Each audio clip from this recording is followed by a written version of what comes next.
Assalamualaikum warahmatullahi wabarakatuh. Apa kabar anak-anak sekalian? Semoga kalian selalu dalam keadaan sehat ya, dan selalu dalam lindungan Allah Subhanahu wa taala. Baik anak-anak, hari ini kita akan melanjutkan materi kita, yaitu di bab 3 ya. Masih tentang pembahasan organisasi ASEAN.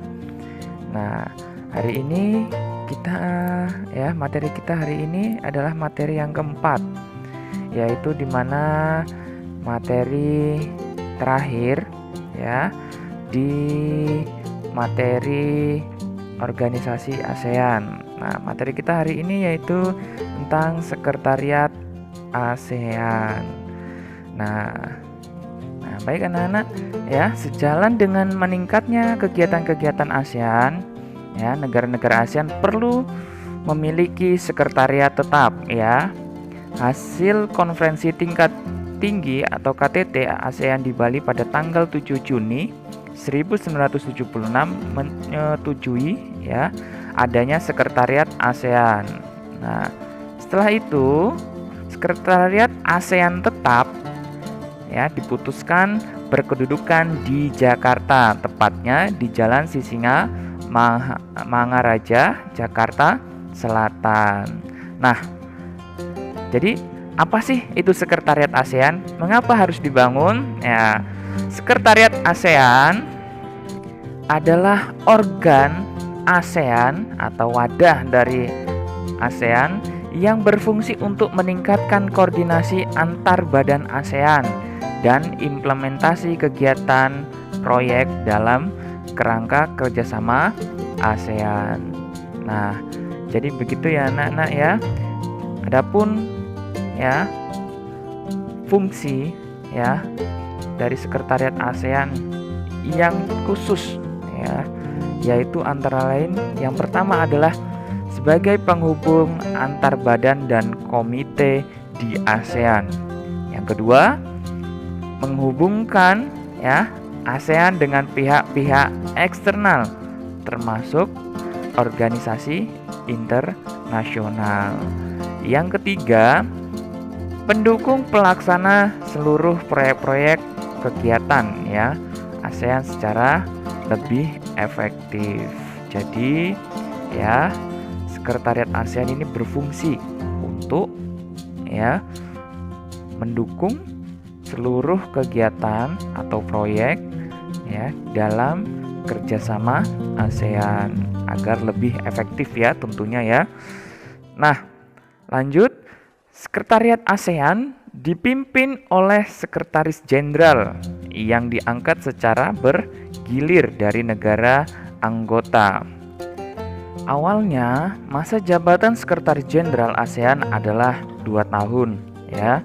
Namun saat ini diperpanjang menjadi 4 tahun. Nah, sekretaris jenderal dipilih oleh Menteri Luar Negeri negara-negara dari anggota ASEAN. Baik anak-anak, berikut adalah ya daftar nama sekretaris jenderal ASEAN pertama hingga saat ini. Nah, yang pertama adalah Hartono Reksodarsono ya, masa jabatan 1976 sampai 1978. Asal negaranya adalah Indonesia. Yang kedua adalah Umar Jadi Notowijono ya, masa jabatan 1978 sampai 1978 ya, Indonesia. Asal negaranya Indonesia. Kemudian Datuk Ali bin Abdullah ya, masa jabatannya dari 1978 sampai 1980 dan asal negaranya adalah Malaysia. Yang berikutnya adalah Narjiso G. Reyes ya, masa jabatan adalah 1980 sampai 1982 ya, asal negara adalah Singapura. Berikutnya adalah Chan Kai-yaw ya, masa jabatan 1982 sampai 1984, asal negara Singapura. Yang berikutnya adalah Pan Wana Mate, ya. Masa jabatan 1984 sampai 1986.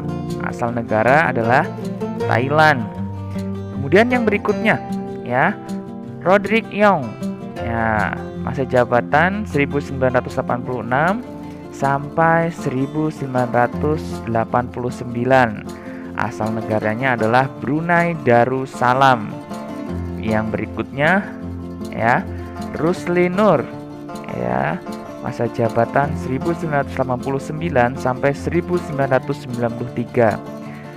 Asal negara adalah Indonesia.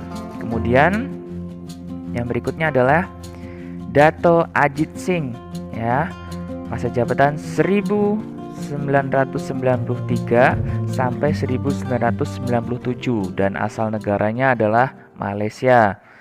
Yang berikutnya adalah Rodolfo C. Severino Jr., ya, masa jabatan 1998 sampai 2002. Asal negaranya adalah Filipina. Yang berikutnya adalah H. E. Ong Keng Yong, ya, masa jabatan 2003 sampai 2007. Asal negara adalah Singapura. Kemudian berikutnya adalah Surin Pitsuwan, ya, masa jabatan 2008 sampai 2012. Asal negaranya adalah Thailand. Kemudian yang berikutnya Lee Long Min, ya, masa jabatan 2013 sampai 2017. Asal negara adalah Vietnam, ya. Dan yang terakhir adalah Lim Jock Hei, ya, masa jabatan 2018 sampai 2022. Nah, asal negara adalah Brunei Darussalam. Nah, sekarang Sekretaris Jenderal, ya, atau Sekjen dari ASEAN adalah Lim Jock Hei, ya, yang masa jabatannya sampai nanti tahun 2022. Jadi nanti masa 2022 nanti kita lihat akan digantikan oleh perwakilan dari negara mana gitu, ya. Nah, dalam melaksanakan tugas-tugas, ya, Sekretaris Jenderal dibantu oleh staf regional dan staf lokal. Nah, dalam melaksanakan tugas harian, Sekretaris Jenderal dibantu oleh 7 orang staf sekretariat yang berasal dari negara anggota ASEAN. Nah, adapun tugas-tugas dari Sekretaris Jenderal ASEAN adalah sebagai berikut. Yang pertama adalah bertanggung jawab atas pelaksanaan tugas yang ditetapkan oleh Sidang Tahunan Menteri Luar Negeri dan Sidang Menteri Ekonomi. Yang kedua, menyelenggarakan dan memperlancar dan mengawasi kemajuan pelaksanaan kegiatan ASEAN. 3. Bertindak sebagai badan administrasi pusat untuk membantu meningkatkan pelaksanaan proyek-proyek dan kegiatan ASEAN secara efektif.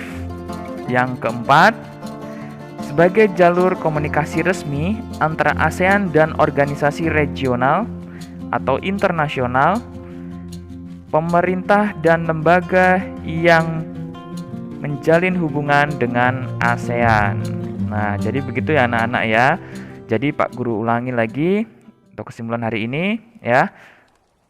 Sekretariat ASEAN adalah organ atau wadah ASEAN yang berfungsi untuk meningkatkan koordinasi antar badan ASEAN dan implementasi kegiatan dan proyek dalam kerangka kerjasama ASEAN. Jadi fungsinya itu ya dari Sekretariat ASEAN.